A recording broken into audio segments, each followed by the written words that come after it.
साथियों, जय भीम, जय भारत, जय संविधान। और क्योंकि नेट चलने में दिक्कत हो रही थी तो लेट हो गया है।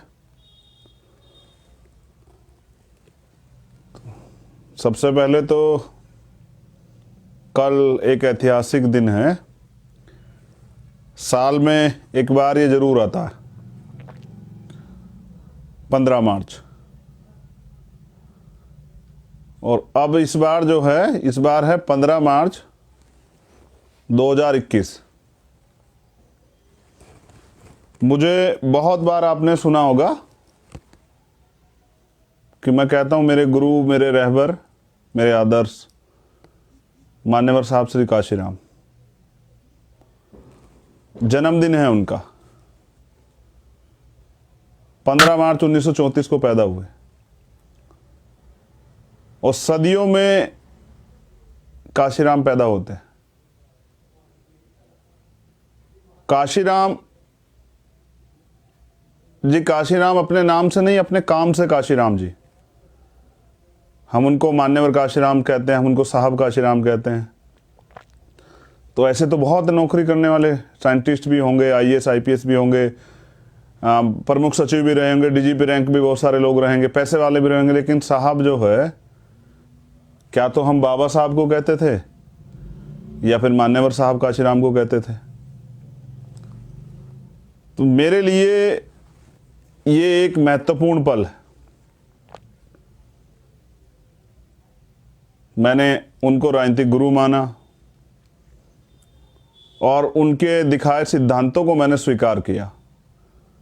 तो आज की लाइव की शुरुआत करते हैं। लाइव में थोड़ा सा देर भी हो गया है।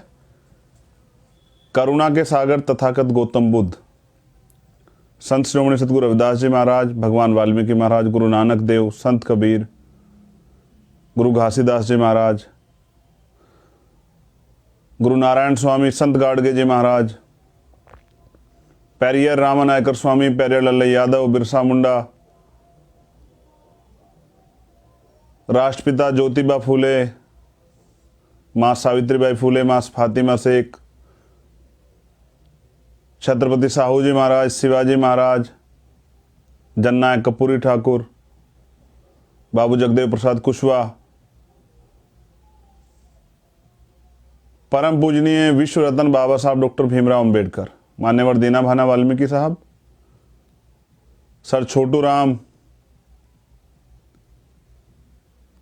चौधरी चरण सिंह जी, और मेरे रहबर, मेरे गुरु, मेरे आदर्श मान्यवर साहब श्री काशीराम जी को नमन करते हुए देश के अमर शहीद, शहीद करतार सिंह सराभा, शहीद सरदार भगत सिंह, शहीद उधम सिंह,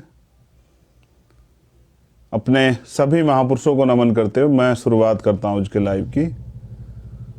और मैंने उत्तर प्रदेश के लिए स्पेशल कहा कि उत्तर प्रदेश के लिए स्पेशल है।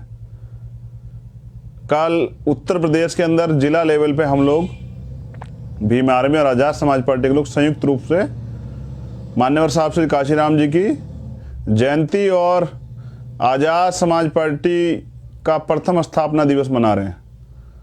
और उसकी संध्या से पहले मेरा संदेश आपके लिए जो जरूरी था, और यही माध्यम है।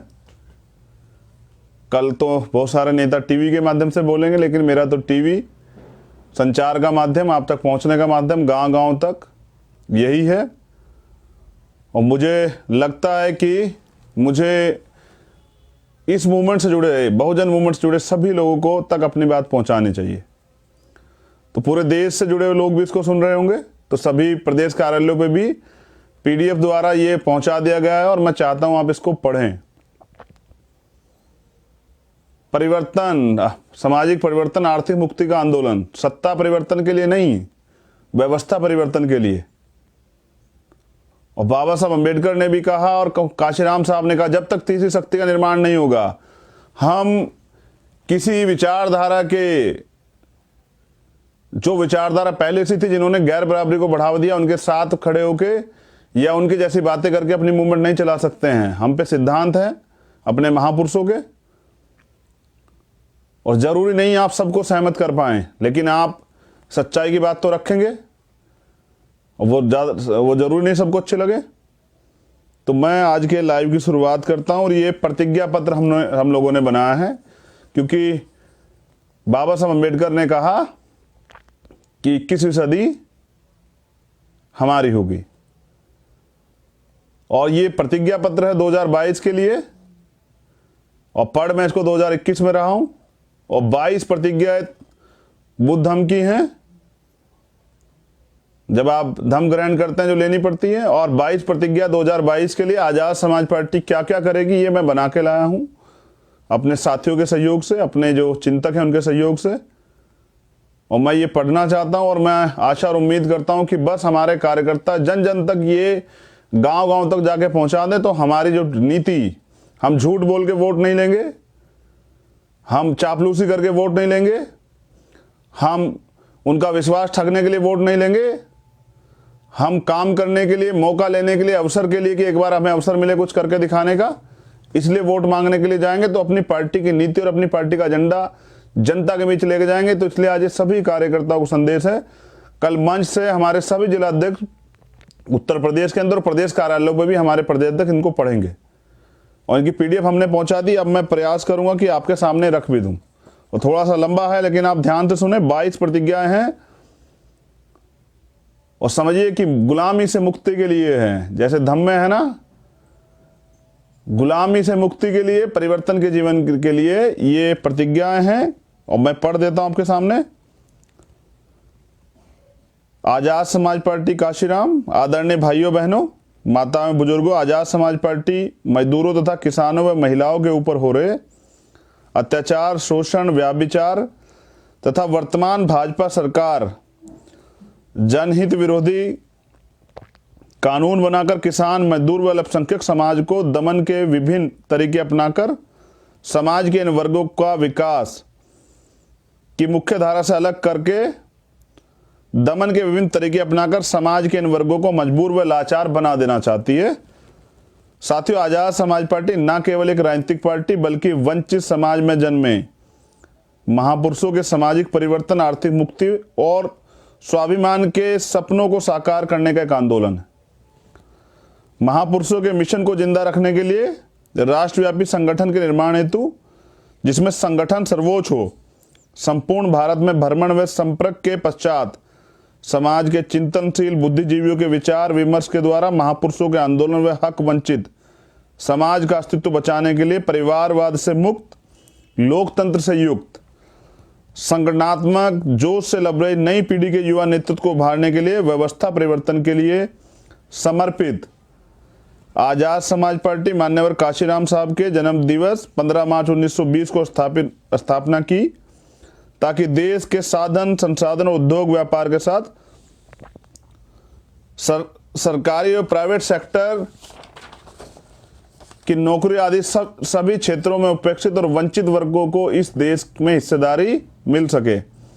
अर्थात OBC का 52%, SC ST का 30%, अल्पसंख्यक समाज का 18% हिस्से के साथ हक वंचित वर्गों की सामाजिक आज़ादी, आर्थिक मुक्ति और राजनीतिक पहचान को इस देश में सुनिश्चित किया जा सके। आजाद समाज पार्टी ये प्रतिज्ञा लेकर जनता के बीच आई है कि आजाद समाज पार्टी की सरकार आने पर इन प्रतिज्ञा को पूरा किया जाएगा, अन्यथा विपक्ष में रहकर जनहित के मुद्दों के लिए लगातार संघर्ष में आंदोलन किया जाएगा। ये है हमारी प्रतिज्ञा है, और अब मैं उनकी शुरुआत करूंगा। लेकिन उससे पहले बता दूं कि बाबा साहब अम्बेडकर कहते थे कि लोकतंत्र में सत्ता से ज्यादा अहम भूमिका होती है विपक्ष की। डरा हुआ पत्रकार और सोया हुआ विपक्ष लोकतंत्र के लिए हानिकारक होते हैं। और बस आप ये याद रखिए, मैं कुछ नहीं कहता। जो लोग आपसे तमाम तरह की चीज़ों पे वोट लेते हैं और कहते हैं कि नहीं हम मिशन मूवमेंट का काम कर रहे हैं, तो पूरे 5 साल जब आपके अधिकार छीनते हैं, जब आप पे अन्याय अत्याचार होता है, जब आप पे जुर्म जाती होती है, जब आपकी खाल उधेड़ी जाती है, जब आपके साथ मॉब लिंचिंग होती है, जब जाति धर्म के नाम पे हत्याएं होती हैं, गाय के नाम पे हत्याएं होती हैं, जब आरक्षण पे हमला होता है, जब SC ST एक्ट पे हमला होता है, जब रोज बहन बेटियों के साथ दुराचार, व्याभिचार, अत्याचार, शोषण, हत्याएं होती हैं, कौन होता है वो जो आपकी लड़ाई लड़ता है? और यही तो राजनीति है कि अपने लोगों के हक की लड़ाई लड़ना। तो सिर्फ और सिर्फ भीम आर्मी और आजाद समाज पार्टी का प्रत्येक कार्यकर्ता अपनी जान की बाजी लगा के, जिनकी वजह से मैं हूं, और जिनकी वजह से बहुजन मूवमेंट को जिंदा दोबारा किया गया, और जिनकी वजह से नए नौजवानों के साथ पुराने जो हमारे जो निराश लोग घर बैठे थे उनमें भी जान आ गई, उनका विश्वास मजबूत हो गया है कि अब कुछ परिवर्तन होगा। तो ये ही राजनीति है विपक्ष की, और विपक्षी भूमिका अदा कर रही है भीम आर्मी आजाद समाज पार्टी। तो मैं प्रतिज्ञाएं पढ़ता हूं और आपसे चाहता हूं कि आप इस पे, हमारे कार्यकर्ता तो इनको रट लें, अपने दिमाग में बिठा लें, ये कैडर है आपका, और इसको लेके जाना आपको जनता के बीच। और जो तमाम विचारक और बुद्धिजीवी इसको पढ़ेंगे तो उनको पता लग जाएगा कि हम पे क्या एजेंडे हैं, किन एजेंडों पे हम काम करना चाहते हैं। ये आपको मेन स्ट्रीम मीडिया नहीं दिखाएगा, ये दिखाएगा आपको आपका सोशल मीडिया, और यही बाद में वीडियो के रूप में हमारे बहुजन चैनल जो हैं वो उठाकर बनाएंगे वीडियो, और आप लोग आराम से सुनना। और कार्यकर्ताओं के पास तो मैंने भेज दिए, जिला अध्यक्षों के पास PDF, वहां से वो उसको पढ़े भी और जनता के बीच कल जरूर पढ़ के सुनाएं। किसी भी सरकारी, गैर सरकारी एवं मजदूर की ड्यूटी के दौरान मौत होने पर उसके परिवार को 1 करोड़ रुपए का मुआवजा तथा उसके परिवार के एक सदस्य को उसकी योग्यता अनुसार सरकारी नौकरी दी जाएगी। और ये कब? जब आजाद समाज पार्टी की सरकार आएगी। दूसरी प्रतिज्ञा, राष्ट्रपति है मजदूर की संतान, शिक्षा हो सबको एक समान सिद्धांत के तहत समान एवं अनिवार्य शिक्षा, जिसमें सभी के लिए समान पाठ्यक्रम, समान माध्यम एवं समान मूल्यांकन प्रणाली एवं विशेष रूप से भारतीय संविधान के अध्ययन व अध्यापन को बढ़ावा दिया जाएगा। प्राकृतिक आपदाओं, कृषि में सूखा, बाढ़, ओलावृष्टि इत्यादि में किसानों के साथ साथ खेतों में काम करने वाले खेतिहर मजदूरों को भी क्षतिपूर्ति मुआवजा दिया जाएगा। समाज के कमजोर वर्गों तथा गरीबी रेखा से नीचे जीवन व्यतीत करने वाले परिवारों को मासिक 200 यूनिट बिजली, मुफ्त बिजली व फ्री चिकित्सा बीमा के साथ समाज के कमजोर वर्गों को रोटी, कपड़ा और मकान की समुचित व्यवस्था के लिए हम प्रतिबद्ध। प्रदेश में हर गरीब परिवार की लड़कियों को 12वीं तक मुफ्त शिक्षा, वजीफा तथा स्कूल कॉलेज तक आने जाने के लिए फ्री बस सेवा। जिन ग्रामीण इलाकों में, कस्बों में बस सेवा नहीं है, वहां स्कूल जाने वाली बच्चों के लिए मुफ्त साइकिल उपलब्ध कराने का काम करेंगे। और माइनर गर्ल एजुकेशन, छोटी बच्चों के लिए पढ़ाई की विशेष व्यवस्था करेंगे कि वो पढ़ें और अपने जीवन में को संपूर्ण करें, आगे बढ़ाएं अपने जीवन को, देश की तरक्की में अपनी भागीदारी करें महिलाएं और हमारी बहनें। कच्ची पक्की कॉलोनियां व ग्रामीण क्षेत्र के विकास के लिए सड़क, नाली, पानी व सीवर विकसित कर स्वच्छ व सुंदर वातावरण बनाया जाएगा। और बहुत सारे लोग तो इन्हीं की वजह से बीमार होकर मर जाते हैं। आजाद भारत के 70 साल बीत जाने पर प्रदेश में अभी भी 8-10% जनसंख्या झुग्गी झोपड़ी, फुटपाथ, रेलवे स्टेशन या फिर खुली छत के नीचे सोने के लिए मजबूर हैं। ऐसे लोगों के लिए सरकारी खर्च पर रैन बसेरा या फिर उनके लिए छोटे आवास की व्यवस्था करने का काम करेगी।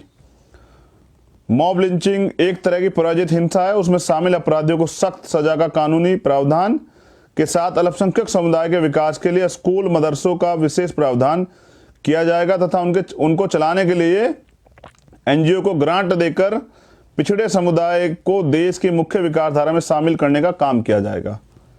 SC, ST, OBC के लिए उपबंध संवैधानिक आरक्षण व्यवस्था को जमीनी स्तर पर 100% लागू करने का काम किया जाएगा। आरक्षण को संविधान की 9वीं अनुसूची में डाला जाए तथा इन वर्गों के लिए निजी क्षेत्रों में कंपलसरी रूप से आरक्षण मिले, इसके लिए कठोर कानूनी प्रावधान किए जाएंगे। और प्रमोशन में रिजर्वेशन, इसको हम लोग लागू कराएंगे SC, ST, OBC सब लोगों के लिए, क्योंकि सुप्रीम कोर्ट का एक ऑर्डर आया था कि सरकार लागू कर सकती है, सरकार दे सकती है, लेकिन कोई सरकार नहीं दे रही है, तो आपकी अपनी सरकार देगी। इसलिए हमने ये मुद्दा रखा, बहुत अहम मुद्दा है, हमारे अधिकारी कर्मचारी परेशान हैं। ASP प्रदेश में सरकारी विभाग के अंतर्गत लाखों की संख्या में पड़े खाली पदों को सीधी भर्ती के द्वारा भरने का काम करेगी, जिसमें आरक्षण को सख्ती से लागू किया जाएगा। इसके साथ साथ बेरोजगार नौजवानों के लिए लघु उद्योग चलाने के लिए सस्ती दरों पर सरकारी बैंकों द्वारा लोन उपलब्ध कराकर उद्योग धंधे शुरू कराने का काम करेगी, जिससे अगले 5 सालों में प्रदेश में कोई भी बेरोजगार नहीं रहेगा। और ये नौजवानों के लिए है जो सुसाइड कर रहे हैं, जिनके परिवार परेशान है, उनको सरकार नौकरी नहीं दे रही। मुख्यमंत्री तो उत्तर प्रदेश के झूठे वो कर रहे हैं, उनका तो लेखपाल भी नेपाल भाग गया है। तो इसलिए जितने भी विभाग में खाली पद पड़े हैं बैकलॉग सारा भरा जाएगा चिन्हित करके, और नए नौकरियों का सृजन भी होगा। साथ ही निजीकरण को समाप्त करने के लिए हमारी सरकार प्रत्येक विभाग का सरकारीकरण करके उसमें योग्य व देश प्रेमी लोगों की भर्ती कर सरकारी विभागों द्वारा प्रदेश के चहुमुखी विकास के लिए काम करेगी, जिससे पूंजीवादी व्यवस्था को खत्म किया जा सके। और अभी आप देख रहे हैं कितने बड़े पैमाने पर निजीकरण किया जा रहा है। ये आरक्षण को खत्म करने का एक चोर दरवाजे से काम हो रहा है। और SC ST OBC के लोगों को कौन देगा नौकरी, इतने गैर बराबरी के बावजूद जो अभी है देश में। सरकारी विभागों में लाखों की संख्या में काम कर रहे कच्चे कर्मचारियों को हमारी पार्टी की सरकार बनने के बाद उन्हें 3 महीने के अंदर अस्थायी व पक्की नौकरी देने का काम किया जाएगा। और ये मैंने वादा भी किया था गौतम बुद्ध नगर आंदोलन में कि जो जितने सफाई कर्मचारी हैं, संविदा कर्मचारी हैं, उनको पक्की और सरकारी नौकरी हम लोग देंगे। ये मैंने वादा भी किया था और मैं इस वादे पे बिल्कुल तटस्थ हूँ, प्रतिबद्ध हूँ, संकल्पित हूँ। हम महिला सुरक्षा, महिला रोजगार प्लान लाकर महिलाओं को आत्मनिर्भर और स्वावलंबी बनाने का काम करेंगे। इसके साथ ही महिलाओं के लिए 30% आरक्षण सभी विभागों में लागू किया जाएगा। इतना ही नहीं, हमारी सरकार महिलाओं पर हो रहे अत्याचार को समाप्त करने के लिए पुलिस विभाग में 30% पदों पर महिला कर्मचारियों की नियुक्ति करने का काम करेगी, जिससे कि वह स्वयं तथा अन्य महिला वर्ग की सुरक्षा कर सके। और उत्तर प्रदेश का हाल देखिए, आप देश का हाल देखिए, कोई सा प्रदेश हो, राजस्थान हो, उत्तर प्रदेश हो, मध्य प्रदेश हो, बिहार हो, छत्तीसगढ़ हो, हरियाणा हो, कहाँ आप देख लीजिए, बहन बेटियां बेबस हैं, घर से बाहर नहीं निकल सकती हैं, हत्याएं हो रही हैं, रेप हो रहा है, तो सुरक्षित माहौल ही नहीं है। और ये आंच किसके घर तक आ जाएगी आपको नहीं पता। इसलिए इस पे काम करना बहुत जरूरी है। किसानों को उनकी फसलों का उचित मूल्य तथा MSP लागू करने के लिए हमारी पार्टी की सरकार प्रदेश में किसानों के विकास हेतु कानून बनाएगी तथा मौजूदा सरकार द्वारा किसान विरोधी कानून का बहिष्कार करते हुए प्रदेश में से लागू नहीं होने देगी। और किसानों की मांग, किसान आंदोलन पे 100 से ज्यादा दिन हो गए, सरकार तो नहीं सुन रही है। तो सरकार अगर आपकी होती तो सुनती। इसलिए किसान भाइयों से मेरा अनुरोध है कि वो भी आजाद समाज पार्टी को समर्थन करें, मदद कराएं और किसानों की सभी मांगों पे हम लोग काम करेंगे, क्योंकि किसान देश का अन्नदाता है और वो देश की रीढ़ है। हम कमजोर नहीं होने देंगे किसानों को। हम उनके आंदोलन में भी साथ हैं और उनके लिए कानून भी बनाएंगे जब हमें अवसर मिलेगा। मुस्लिम समाज के लिए सच्चर कमेटी की रिपोर्ट पर तुरंत अमल होगा। मौजूदा सरकार द्वारा बनाए गए नागरिकता विरोधी कानून CAA को उत्तर प्रदेश में लागू न करने की गारंटी तथा प्रत्येक धर्म, जाति, समुदाय के लोगों को संविधान में दिए गए अधिकार व सुविधाओं की सख्ती से लागू करने का काम जो है वो किया जाएगा। और पुलिस के प्रत्येक थाने में SC ST OBC अल्पसंख्यक महिला वर्ग से एक कर्मचारी की तैनाती की जाएगी, जिससे कि पुलिस स्तर पर हो रहे जातिवाद अत्याचार को समाप्त किया जाए। देश में जो भी पार्टी अडानी अंबानी की कंपनियों का राष्ट्रीयकरण करेगी, हमारी पार्टी ऐसे राजनीतिक दल का समर्थन करेगी। और अगर आप हमें अवसर देंगे तो समझिए कि कौड़ियों के दाम पे सरकार द्वारा उनको बेचे गई सरकारी सारी संपत्ति का राष्ट्रीयकरण होगा और वो देश के गरीबों में, वंचितों में, शोषितों में बांटी जाएगी। उच्च शिक्षा संस्थानों में स्वायत्तता घोषित करके वहां आरक्षण व्यवस्था को खत्म करने का षड्यंत्र सरकार कर रही है, उसे तत्काल रोका जाएगा तथा युवा प्रतिभाओं को निखारने के लिए विदेशी यूनिवर्सिटी में अध्ययन हेतु प्रतिवर्ष 10,000 छात्रों को अध्ययन हेतु सरकारी खर्च पर विदेश भेजने का कार्य करेंगे। और ये बहुत जरूरी काम है कि यहाँ का युवा पढ़ने के लिए विदेश में जाए और वहां से पढ़ के आके देश की तरक्की में हिस्सेदारी करे। बाबा साहब भी कहते थे कि गांव से निकल के शहर में आओ, शहर से निकल के राजधानियों में जाओ, राजधानी से निकल के विदेश में जाओ पढ़ने। और बाबा साहब विदेश पढ़ के आए, तभी तो बहुत कुछ सीखे। तो इसलिए इस पे जरूर काम होगा और इसमें वंचित वर्ग के लोगों को मौका जरूर दिया जाएगा, क्योंकि वो अपने, उनके परिवार जो है ना, अपना पेट काट काट के उनको पढ़ाने का काम करते हैं और अपनी कमाई का, ईमानदारी कमाई का एक बड़ा हिस्सा इसमें खर्च करते हैं। सफाई कर्मचारियों की संविदा व्यवस्था रद्द करके उनको पहले जैसी सरकारी नौकरी में लाया जाएगा। और ये मैं आपको पहले भी कमिटमेंट कर चुका हूं और इस पर मैं पूर्ण रूप से खरा उतरूंगा और ये हम करेंगे, क्योंकि सीवर में बहुत लोग जान जाते, कोई इन पे बात नहीं करता। OBC जातियों की जाति आधारित गिनती होनी चाहिए एवं मंडल कमीशन की सभी सिफारिशों को पूर्ण रूप से लागू होना चाहिए। इसके लिए हम संकल्पबद्ध हैं। और मान्यवर काशीराम साहब ने 45 दिन बोट क्लब पे धरना दिया और कहा कि मंडल कमीशन लागू करो वरना कुर्सी खाली करो। इसलिए ओबीसी की जाति आधारित जनगणना और मंडल कमीशन की सभी सिफारिशें, और मैं अपने ओबीसी भाइयों से कहना चाहता हूं कि अपने बच्चों के भविष्य के बारे में तो सोचिए। ये सरकार हमें जब भी हकदारी की बात करते हैं, हिस्सेदारी की बात करते हैं, अधिकारों की बात करते हैं तो धर्म में उलझा देती है।